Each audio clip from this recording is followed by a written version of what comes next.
standing room only crowds now for over 280 consecutive games, a span of almost 9 seasons. This support has occurred during a time period in which the Rangers have experienced a full range of on-ice success, from winning the Memorial Cup to missing the playoffs. Our waiting list or demand for season tickets is in excess of 1,000. This past year, our renewal period, only 78 seats became available. This could lead one to argue with a 10-plus year waiting period for some fans to become season tickets holders. The Rangers as a major source of funding was something we stated publicly when we started this process, that we had no intention of coming downtown and asking for the taxpayer to pay for a new arena. Instead, the Rangers organization understood it would be ultimately up to them to find a solution. We have a history of partnerships. During the last 10 years, the city and the Rangers have partnered on 5 specific programs related to the Odd. From 1999 to 2004, the city provided approximately $1.2 million in loans to the Rangers that allowed almost $2 million in improvements to the Odd that were completed without any cost to our community's taxpayer. From dressing room upgrades and training facilities to concessions to concourse expansion, all improvements. The loans have been all repaid in accordance with the original loan agreements, and the Rangers have made a further $300,000 investment in 2009 to upgrade the video scoreboard. In 2002, an $8 million upgrade was completed that was fully funded through a debenture in the city of Kitchener.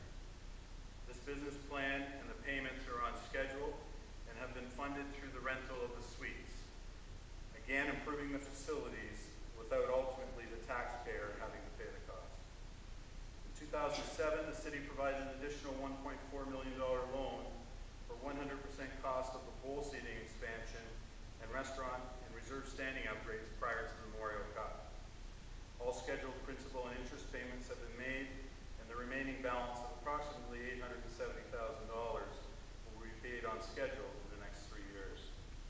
Together, the city and the Rangers have developed a business plans that work and have a track record that has seen approximately $12 million in upgrades to the Odd that have been paid basically by people attending Ranger games.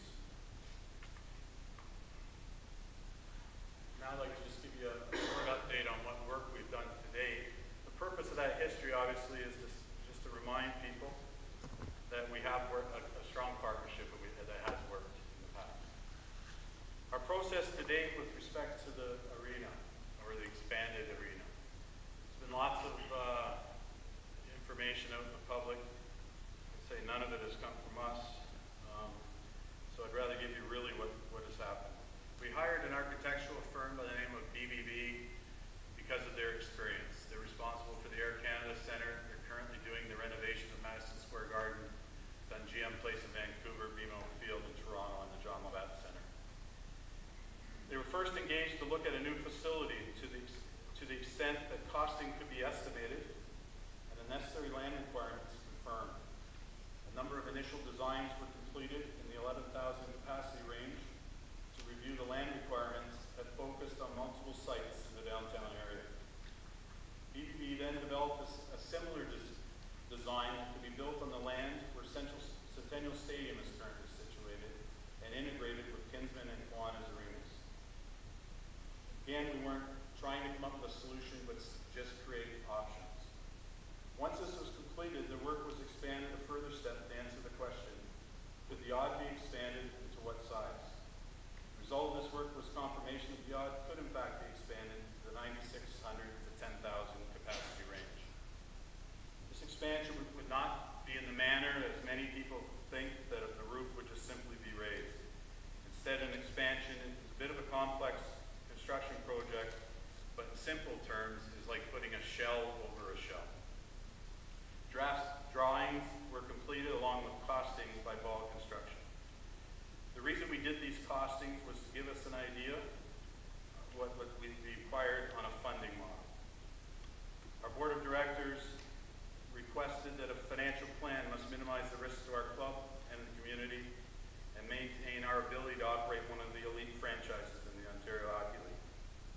Our financial record of remaining perfect with the city must be maintained through the use of conservative assumptions that ensure the long-term viability of our club while at the same time meeting any obligations that we promise.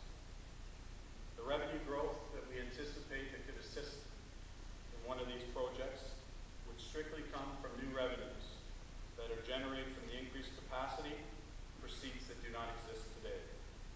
It would focus on regular price seating so that and market towards what we call the regular person, not go after what's commonly known in the industry as premium seating and surcharging the corporate sector.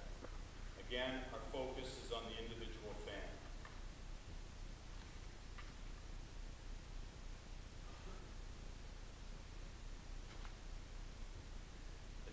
Question of new facility versus odd expansion. There's hard facts that have to be reviewed, and there's also the issue of wants versus needs. Based on our initial work, and I caution people, the design was developed by us without any consultation with the city. Our design, and I guess you would say it was based on research with other various arenas, would give this be the arena of all arenas. A new facility cost of this nature could reach a cost as high as $130 to $150 million, or a 3-to-1 ratio compared to an expansion option. A new facility would require significant local, provincial, or federal money, perhaps as much as $100 million, or 70% of the cost.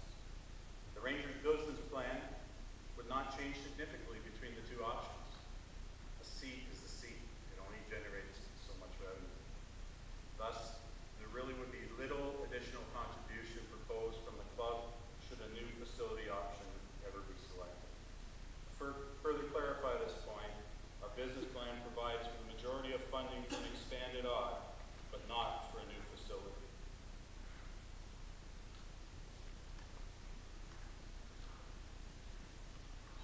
An expanded odd meets our original goals, being an expanded seating capacity, improved facilities, and the opportunity to host major events. Again, both examples reach those points. The final difference is our last goal, and that is that we remain the primary funder. At the same time, an expansion of the odd pursuit would protect and preserve the important heritage of our building by extending its life at least another 30 years. Keep the feel of the odd that the fans have enjoyed over the years, and avoid additional costs such as decommissioning of the building or eliminating the question of what do we do with the odd and at what cost. Again, we've concentrated on the advantages in our presentation. We recognize